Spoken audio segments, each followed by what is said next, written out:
All right, YouTube. So, Mark Dice made a video this morning announcing that he was officially blocked by Brian Stelter of CNN, as Mark Dice likes to call him, Little Brian Stelter. And basically, yeah, it makes sense. You know, Brian Stelter basically is a snowflake, and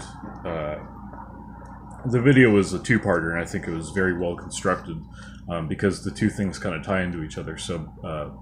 Brian Stelter blocking Mark Dice for posting one of Mark Dice's videos of an impression that he was doing to Brian Stelter.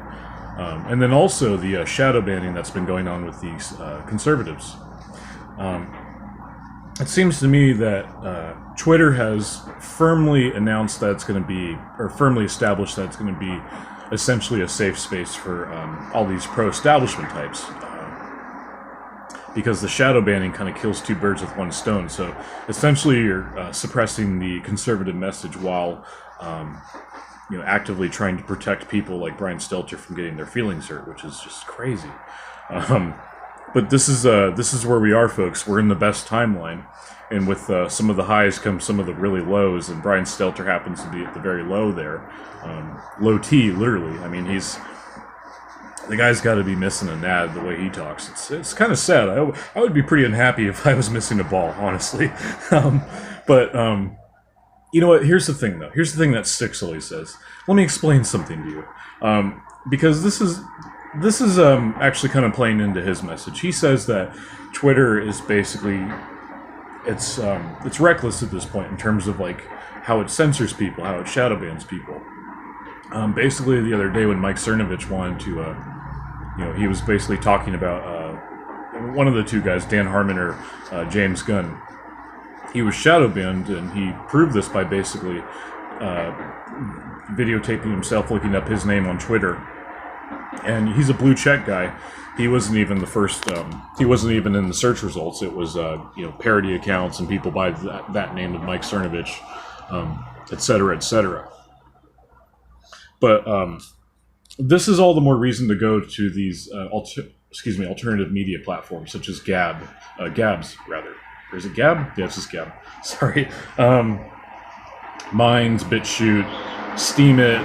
There's Twitch. I mean, there's countless other. I think Twitch has probably had its problems based off what PewDiePie's been talking about, reporting and everything. I even think that Brittany Venti got banned from Twitch or something.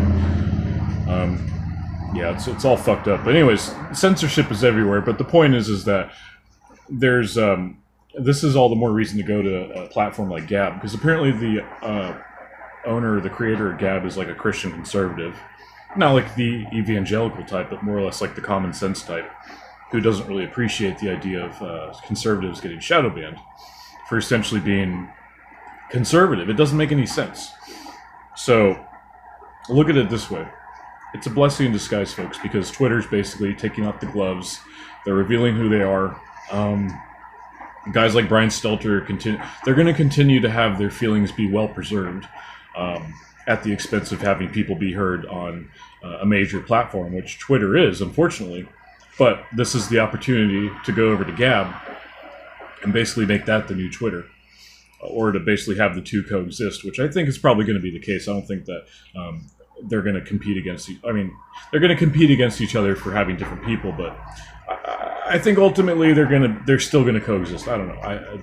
That's probably a prediction I'm not necessarily too confident on, because I don't use Twitter, I don't use Gab or anything like that. But that doesn't mean that I don't take interest when people like fellow conservatives are basically getting shadow banned, for no good reason, for essentially expressing their right to free speech. And if they hurt people like Brian Stelter's feelings, then it's not that big of a deal. Honestly, it's not that big of a deal. We can just go ahead and admit that, honestly. But that's kind of the way I feel about it. Let me know what you guys think in the comment section. As always, Mark Dice has been making some really good videos recently. So if you haven't checked him out, check him out. But I think most of you are probably familiar with his work. So yeah, that's all I got to say about that. So peace out, guys. Love you.